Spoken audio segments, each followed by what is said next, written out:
For the sake of just the audience, what does epidemic actually mean in that sense? And do we have evidence that it has become one? Well, I mean, an epidemic, when numbers explode, I mean, we've all lived through a pandemic now, so we all understand exponential growth on a graph. We're all quite good at that. And so if you just have to take one look at a graph that plots referrals to pediatric gender clinics. Every graph looks the same. So up until around 2013, 2014, the numbers are quite level. It's low. And then all of a sudden around 2014, you see the exponential growth. It shoots up not just in the UK, it's in the UK, it's in Canada, it's in the US, Sweden, everywhere where there is a graph that shows the referrals to pediatric gender clinics shows the exact same exponential growth. When that happens, you have to ask why. And in any other branch of medicine, doctors would ask why. If you saw a sudden 5,000% increase in young people with bipolar disorder, the mental health world would investigate immediately what is happening, what is causing this, what can we do about it. If you saw a 5,000% increase in girls suffering from anorexia, immediately we would want to know what was that trigger, what is causing this. And yet with gender, the 5,000% increase happens and nobody says a thing. Everybody's pretending that it's perfectly normal and healthy. Why? Because it's gender. You're not allowed to question anything. You can only celebrate. It's almost as if we were supposed to celebrate a 5,000% increase in teenage girls showing up at gender clinics wanting their breasts cut off. I suppose they would argue that society got to a place where, and that it's not a mental illness, and society got to a place where this was acceptable, and finally they're able to be free. Yeah, that's exactly what they argue. And that falls apart completely, first and foremost, because if you look at the graph, it's concentrated on teenage girls. I think the peak age is from age 13 to 15 or something like that.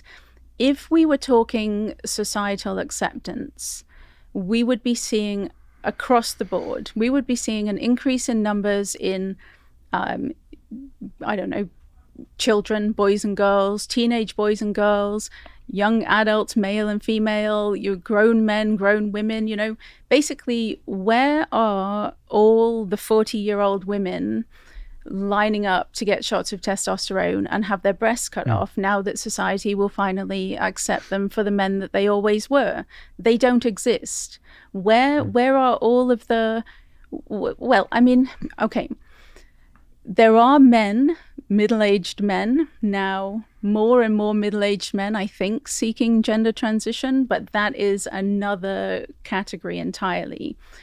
But the reason we know it's an epidemic, we know it's a social contagion, is because every social contagion throughout history, teenage girls have been at the forefront. Teenage girls and young women, they have been the ones that have been affected by almost every social contagion all throughout history. And they are the ones that are front and center in this one. And as well, you see it. I mean, I live in Ottawa. I heard a story, a high school in Ottawa. There are 5 trans-identified girls who think they are boys in one high school class.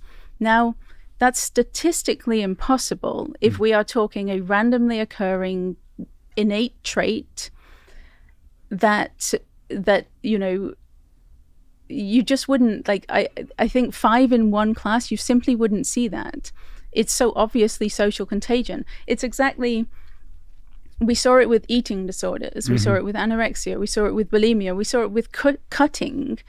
These things have occurred throughout recent history, and yet we turn a blind eye to the one that is staring us right in the face. What you're talking about, I believe I've seen, I think it was Kathleen Stock talking about with Japan, that they didn't have any anorexia, like this just wasn't a thing there. And then American movies began being exported. It might have been Helen Joyce, but I think it was Kathleen Stock. The movies got over there and then suddenly everybody had it over there. I used to live in Argentina. where, again, teenage girls, it's the same demographic. And with them, they don't have the same thing of, well, they do now, but the trans thing wasn't so big there. So for them, it was exorcism, right? And we, as a society, in Western society, we laugh at this idea that these people, they have something, they can't explain what it is. They obviously feel not in control of their bodies. They are being looked at by boys and men. They don't know what to do. They've lost a sense of control. And they think there's something inside them that needs to be taken out, which to me is, in Western society, is the gendered soul. Over there, it's a demon. And I saw these young girls, it was girl after girl after girl, always 17 years old, 16 years old, go through these processes and have the demon out. And then I was like, how do you feel now? And they were like, fantastic, I'm great. A year later, back to square one. And now they're getting like multiple exorcisms. They're going to churches where like there's loads of priests and loads of exorcised girls. It's nuts. And we're laughing at it and then going, hang on, so what's your inside you and what's your outside you? They must be laughing at us. Goodness me, we cannot laugh at any other culture, for sure. It's the rest of the world must be looking on in absolute horror at what we are allowing to happen to these girls. But I mean, you're right. Like I think the example you were talking about with anorexia is Hong Kong. Uh-huh. There was a case of a schoolgirl collapsed on the street in Hong Kong and died, and it turned out she had starved herself to death. And it was the media frenzy around her death, and they interviewed Western psychiatrists, Western mental health experts who said she had died of anorexia, the Western type of anorexia. And then anorexia, there was an epidemic of anorexia in Hong Kong. It's not even complicated. The effect of these events, the effect of these eating disorders or these psychiatric disorders being portrayed in the media, it just plants the idea into a vulnerable mind. So we've got this concept, I love the concept of the symptom pool. This is a medical historian, Edward Shorter, came up with it. And so he says that throughout, in all cultures, there exists a symptom pool of legitimate mental illnesses that your culture views as being a legitimate way to express your mental distress. And so in the symptom pool of our time, there exists gender dysphoria. So if you are an adolescent girl and you hate your body and you don't fit in with your peers, and maybe you've been a victim of a sexual assault, and you're in a bad place, you are not happy, and you don't know why, and you're looking for an answer. Why do I feel so terrible? You can turn to the symptom pool of your time and you can select gender dysphoria. And the reason that gender dysphoria is, I think, so dangerous is because in the past, she could have selected, well, she still can select anorexia, bulimia, which are very bad behaviors to select and to apply to your life. She could have selected multiple personality disorder in the 1980s. She could have selected hysteria in the late 19th century. Exorcism.